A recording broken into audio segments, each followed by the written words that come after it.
Hi, I'm Daniel Likis, and welcome to Book 101. Book 101 is all about the books that I read for the last 40 years. And today, of course, my partner in crime, Miss Safa Bernal.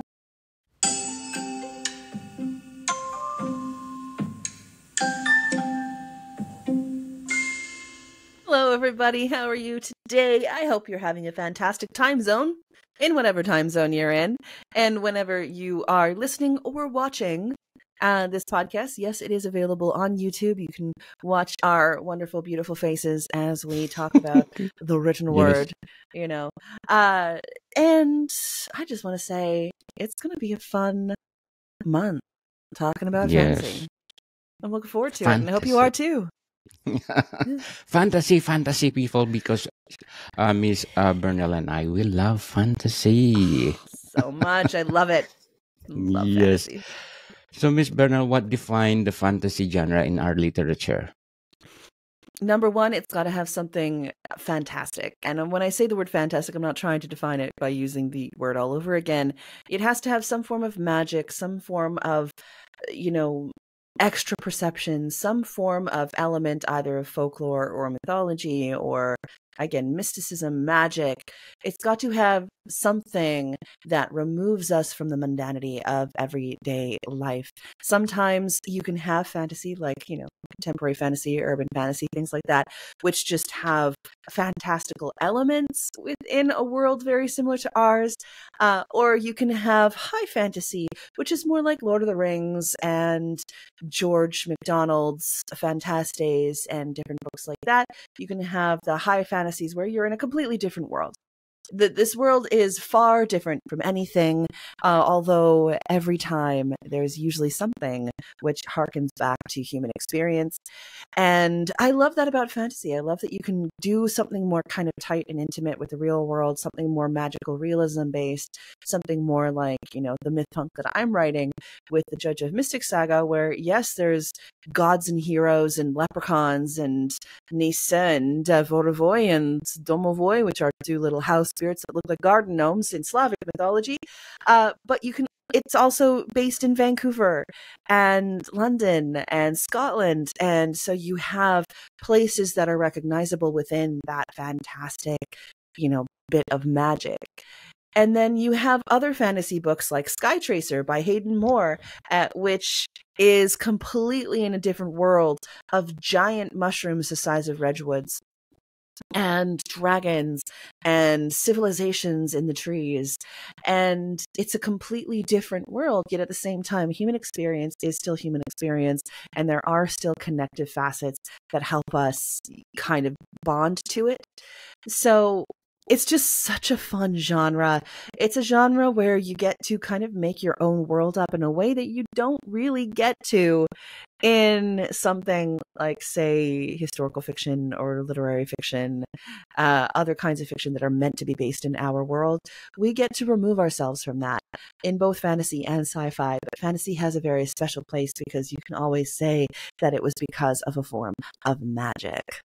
Yes. So, to all of your books, which one you consider as a fantasy? All of them, right?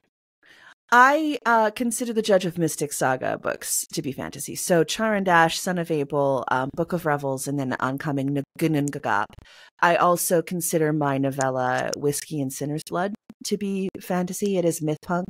So myth punk is a kind of subgenre of fantasy books where we're basically taking a punkish sort of postmodern view of folklore and mythology. And the phrase myth punk was coined by Catherine Valente. But there are a few of us now.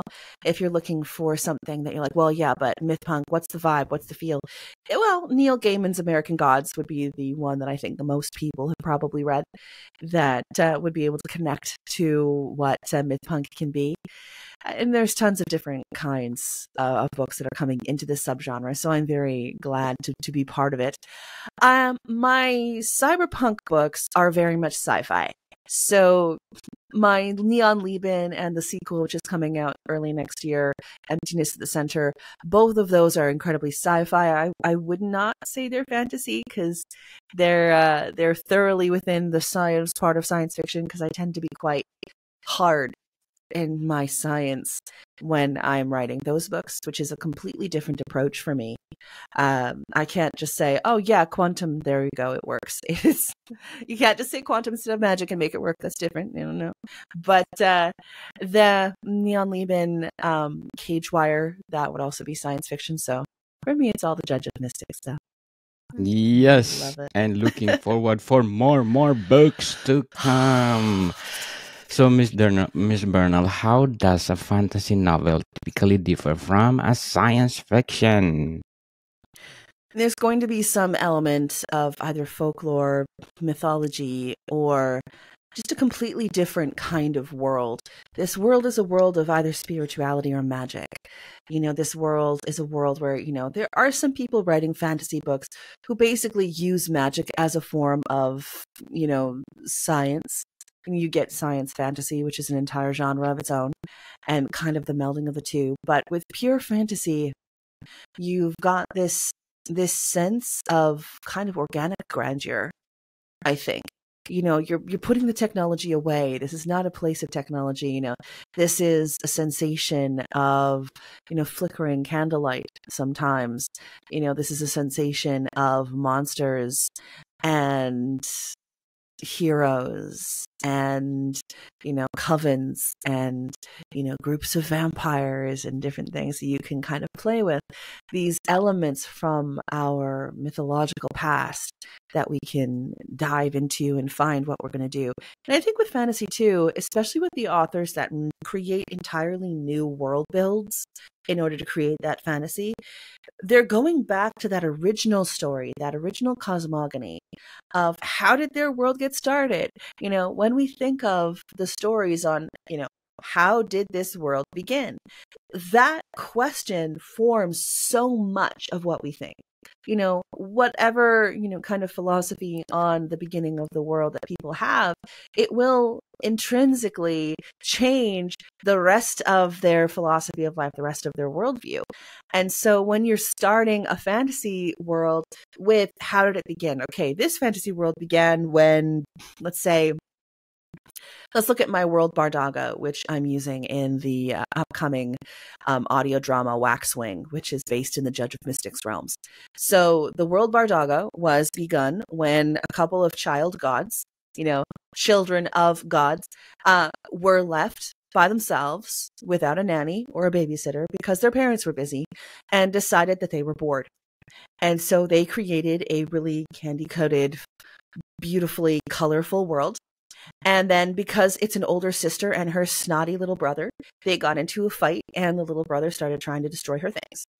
And so the planet of Bardaga is quite a beautiful but brutal world where all of the little Bardagi running around are these really tough warrior types using like candy as shields, and they're doing all these crazy things, and they're super like, let's go, bah! They're running through a field to try and get to some trees made of cheese wheels, and they're these incredibly vigorous beings because their planet was started as a fantasy game, as a toy. And one of the two gods that made it likes to throw stars at it because they like to see everything explode because it's a little boy. And so the entirety of Bardagi culture stems from that idea that you can't trust your gods because they're crazy. And you've got to just kind of be tough and work together. And so the Bardagi kind of communal unit, it doesn't necessarily have to do with genetic family because oftentimes, it's like, oh, whoops, there goes that one. Okay, well, somebody else pick up the kid, and so everybody just kind of works together.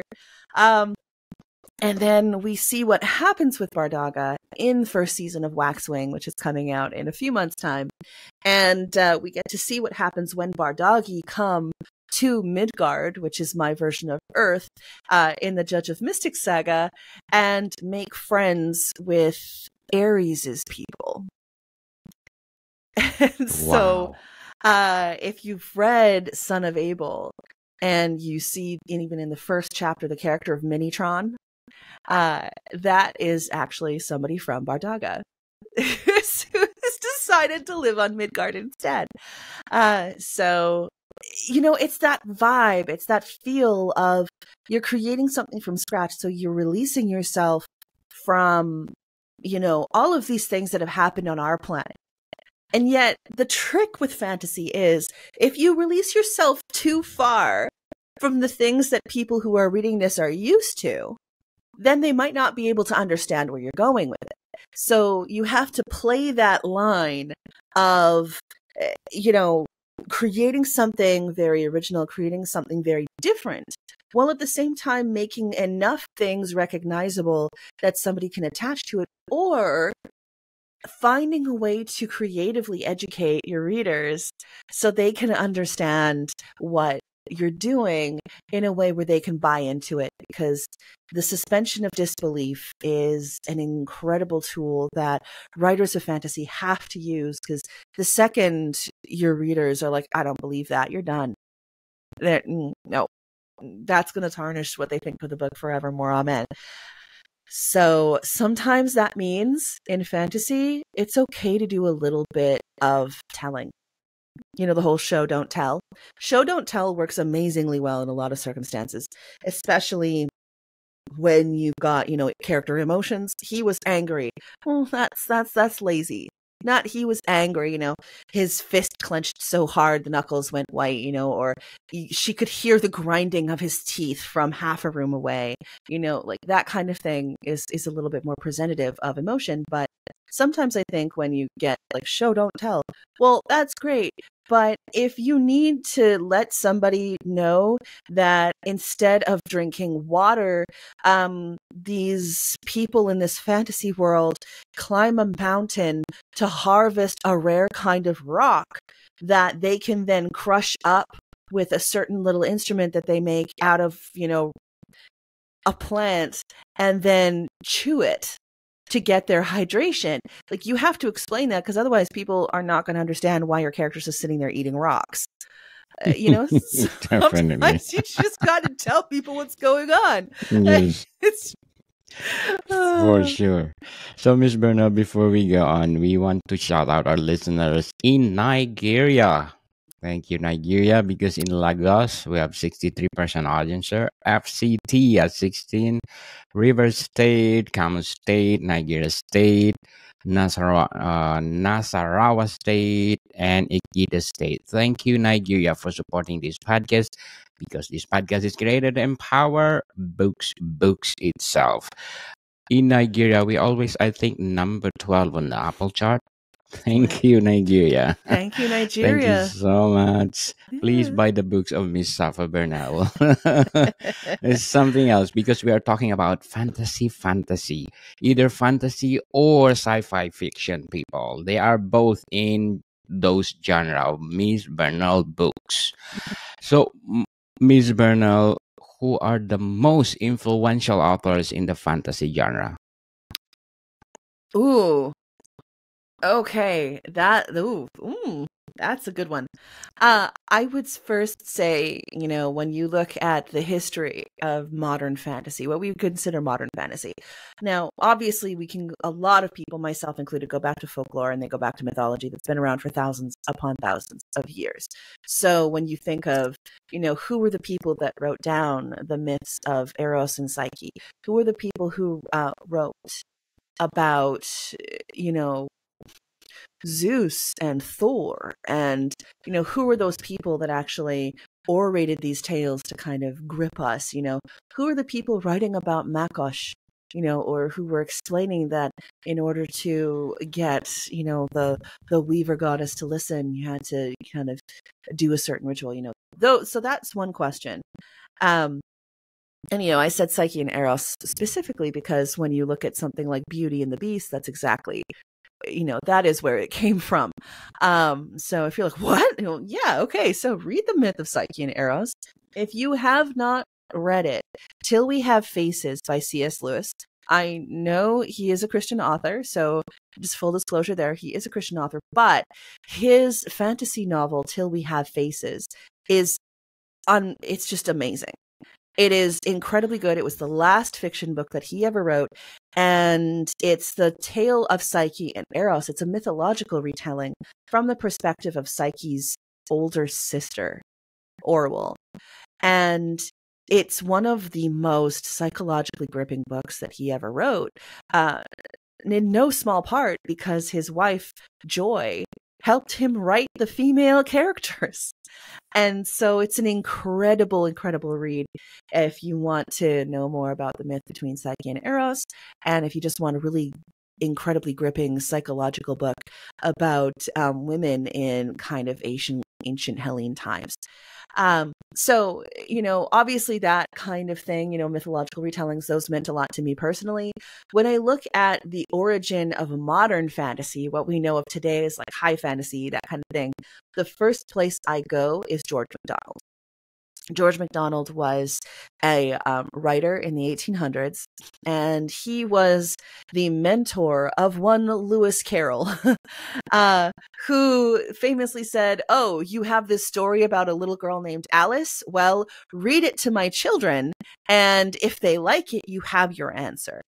And so without George MacDonald, we would not have Alice in Wonderland, without George MacDonald, we wouldn't have the works of C.S. Lewis or even J.R.R. Tolkien of Lord of the Rings and Silmarillion fame. All of them were influenced very strongly by George MacDonald, by his books like Lilith, his books Fantastes, The Princess and the Goblins, Curdy and the Goblins. George MacDonald set this stage for Eurocentric fantasy literature really early on in the 1800s, and influenced just an incredible amount of writers, including writers like Madeleine L'Engle, and just a huge list of writers. This is a person who was friends with Walt Whitman and things. And so, you've got this incredible series of people that were influencing each other. And it started really with this kind of release of fantasy with George MacDonald, who did things in an incredible way. For me, that is the basis of a lot of fantasy literature as a popular genre in the English language world. Especially with Fantastes, which starts off in the human world and then has this incredible adventure where a man ends up teleported, kind of transported into the fairy realm and going through all of that experience. So you get that sort of, at the time, contemporary fantasy with this transportation going in with the Fantastes. You also have Lilith, which was an incredible story of, a doctor kind of looking at this fantastic world and the way that women and other people were treated. Just incredible books. I also think that you need to look at, the pulp fiction that came of the early 1900s going into the 1950s. There's an incredible amount of tropes, especially with sword and sorcery, that came out of pulp fiction. And of course, pulp fiction was called that not because eventually it would be made into a movie by Quentin Tarantino, but because it was this kind of quick and easy to print paper. They were constantly printing more things. You get tons of magazines where you're getting really the birth of a lot of sci-fi and a lot of fantasy. But especially with sword and sorcery and things like Conan the Barbarian and all of that, which eventually led to an incredible amount of other things, Red Sonja and all that. You've got these pulp writers that were just churning out things every month. They're just going for it because that's how they made their money. They made it on those kind of magazine sales, and especially going through the Great Depression and things like that, and churning out these really, I say cheaply made because that's what pulp really was, but things that people could afford. People could afford the penny. They could afford, all of that kind of thing to get this book, to read another bit of the story with this fantastic, the hero and the maiden, and they're fighting a dragon, or, they're doing all these kinds of things. And tune in next week, kiddos, and you get to find out what happens when the hero's in the dragon's claws. And that really did give a release of people into certain kinds of fantasy. That really did a lot of good to increase the genre, both with Lord of the Rings and high fantasy. If you say that high fantasy doesn't have, homage to Lord of the Rings and the work that J.R.R. Tolkien did, I would encourage you to go back and do a little bit more scholarly reading. I think uh, if you're looking at some of the more visceral and action-oriented fantasies, then you definitely do need to go back to the old sword and sorcery guys, and the writers of things like Conan the Barbarian and Krull. Yes, definitely. So, Miss Bernal, next week, can we talk about Pulp Fiction in our movie 101 review? Oh, that would be a lot of fun. And lots of fun. We are plugging our another podcast, people. Please do listen to our movie 101 review. Miss Bernal and I talk about movies, people. Pulp Fiction movies. Oh, the old drive-in movies. This is gonna be great. It's something else, all right? Let's go back to fantasy. What are the common tropes found in fantasy novels? One of the common historical ones was the damsel in distress. And this is one that we see now in the last, kind of 15 years being turned on its head and subverted and in a sort of punkish way. So we've seen that even with the Netflix film Damsel. Say what you like about the quality of such films. I have words. We could talk about Damsel That's the on most Film 101. But, we're getting more of the sort of reversal of the damsel in distress motif now, but it was a very important part of a lot of fantasy literature, going back to fairy tale and folklore as well. The princess in the tower, the girl that needs to be rescued, this presence that needs to be kind of taken care of and things like that. And that goes, you can do a lot of kind of searching through with archetypes and different things like that, and the warrior and what Jung kind of viewed of as the warrior's arc. You fight a big battle, you fight this huge war, and then your promise at the end is to go home and live a quiet, happy life. And so that's the happily ever after, that kind of thing. And so in order to live a quiet, happy life, most people of the time period were like, well, let's get hitched, let's have so that's one of the things. I think you've also got, tropes like the evil queen, the evil stepmother. You've got tropes like the dragon being either this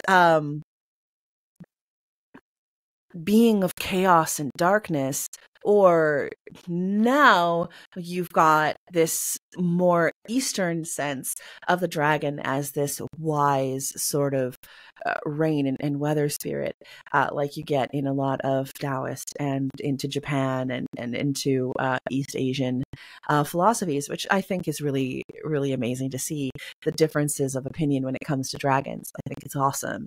You also have, the retired adventurer who, does one last adventure to settle down and live on a nice little cottage farm somewhere. You've got the magical companions. You've got the animal that comes with you in a lot of things, whether it's a wolf or a cat. If this is a slightly more witchy kind of fantasy, you've got maybe a dragon or a familiar or some form of sprite that comes with you. You've got with something like sword and sorcery, you've got a fairly small scale story in an epic world. So that's one thing specifically with sword and sorcery and fantasy, where this isn't about saving the world. This is about stealing a magical MacGuffin or doing something that's personal to the adventurers who are a part of that story. But you still have that sense of a epic world around you. You can also get the eccentric loner in fantasy. So a quirky hermit, a fortune teller, or some form of wizard or witch who lives on the fringes of society. Usually this sort of sometimes elderly person who's a bit of a hermit is a source of wisdom in a lot of folklore and a lot of fantasy literature too, but they can also be a source of potential danger, like you see in Baba Yaga tales in Slavic mythology.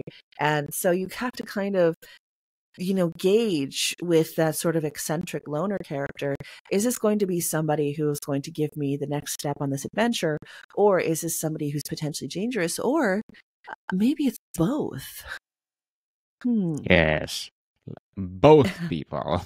Yeah. So, how important is the world building in fantasy novel? It's the number one thing. I mean, if you don't have a well-built world when you're trying to do fantasy, you need to spend a little bit more time and revise. Yes, our characters are incredibly important and their emotional experience is incredibly important. But let me say, I learned this in the Hard Knocks way. So this is coming from the experience of the original Son of Abel. So for those of you who might not know, the original Son of Abel was a serialized character study that was published in the Macro Microcosm Literary Journal. And it took a couple years, because there was four journals a year as a quarterly journal. And so there was 6 parts. So this is something that was done over a period of time. And after that was done, the question was, well, why don't we just release it as its own little novella? And then boom, there you have something to go on. And so I was like, okay, let's try it. Let's do it. This is while I was working on Neon Leben. And it became radically apparent once people outside of the magazine world were reading it. They were going, yeah, but I don't understand where you are. I don't understand the world. And the number one thing that I got in feedback was, yes, but I don't understand this world. And it didn't matter about the characters. They're like, well, yeah, the character's really good. I feel the emotions of it, like the whole thing, but I don't understand where we are. And so I learned through that experience, and again, I was a lot younger then, kind of at the beginning of my career as a novelist. And I learned that lesson the hard way. And so we pulled Son of Abel off market completely. And I instead started off the series with the Judge of Mystics book, Char and Ash, and took some time to develop the world itself. And so learn from my mistakes without making your own. And absolutely, you need to make sure that your world is on point. What makes it kind of similar to the world that we recognize? What makes it different? What do you need to explain and what you don't? Certain things you might not need to explain, because if somebody goes to, a tap, puts a cup underneath that tap and water magically flows with the help of little water sprites, well, we don't necessarily have to spend a half page to explain that if they take a cup and put it underneath this, this spout, and say a couple of magic words, that little water sprites will gladly pour water in the cup. It's a tap. We understand how a tap works. You put something under it, there you go, you get water. Unless you're living in a place with water scarcity, in which case I apologize. I've spent enough time in West Africa. I'm like, oh, wait a minute. Sometimes I'd go to the tap and nothing would come out. It's like, oh, I need to do something else. Okay, here we go. But, for those people who live in an area where water is plentiful out of the tap, you know how it works. For something like, say, harvesting a cloud melon, where you need to negotiate with a magical race of dragonfly people, one of whom will allow you to get into a basket and be flown up to the clouds, so that you find out later that this is your only source of food in this place. And if you were not on good terms with the dragonfly people, then you could starve. Well, that might need a little bit more explanation, because you can't just go to a grocery store in ye olde village of wherever you are and buy a loaf of bread. So with fantasy and with the world build, it's great to get into the minutiae and get into the little grits and bits of what makes this world special. But then as the author, you need to kind of take a look at this vast world building that you've done, which I encourage everybody to do a lot of really vast world building. It is incredibly fun. With sites like World Anvil can help with that as well. And I do have World Anvil sites for both the Judge of Mystics and the Leben Cycle, where people can get more information about my worlds than will ever be in the books. And that kind of platform is really good for that. And then you have to decide, okay, how do these things affect the way the characters interact? What does the reader need to know? And what does the reader not necessarily need to know in this case? And then play with it that way. And that way, too, I think you can make a balance between explaining the world completely and leaving some things mysterious for, say, another story or another time to avoid bogging the book down. Definitely. But Miss Bernal, before we go, and I want to plug my Food 101, please do listen to my another podcast, Food 101, on our fourth season with Chef Alessandro, one of the best executive chef in one of the five-star hotel in downtown Toronto. Our fourth season already, people. And please do listen to our latest episode. We talk about our Food 101 culinary course, volume 2, fundamentals. So please do purchase our Food 101 culinary course, people. And so, Miss Bernal, to wrap up fantasy genre, what else you can say about it? There is fantasy for anyone. You know, if you want to escape this world for a while, or if you just want to think about something, or you want to be, you know, thrilled or scared, or you want to cozy up with something really lovely, there is a fantasy book for everybody. You know, everything from cozy fantasy, where you have, you know, this settling down, let's make a coffee shop here in this fantasy world and figure out how to bake the best goods, that sort of slice of life comfort content. You can go with fantasy books like Legends and Lattes by Travis Baldree, all the way through to sort of grim, dark, incredibly almost malicious books, you know, books that look at fanaticism and different things with almost a religious fervor, like the horror novel Girl of Light by Ilana Gomel. And there really is fantasy for whatever you're looking for. There's never been a better time in the English language world to see fantasy novels written by as diverse a population as possible. Another thing that I particularly love, we are getting a lot more wuxia and that sort of martial arts fantasy in the English language now. We're getting a lot more books written by authors who have cultures other than the sort of kind of UK or North American based cultures who are coming into the fantasy field and getting celebrated.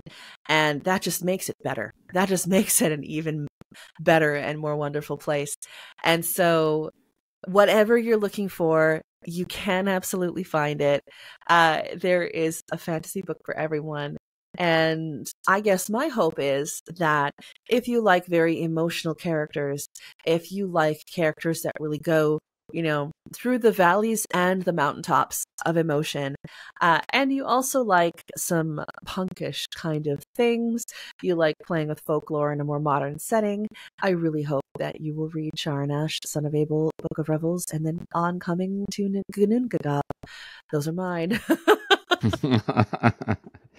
Looking forward for Ginningaga, people. Let's support Miss Safa Yeah. Bernal, because if you support her, more fantasy or science fiction novels to come.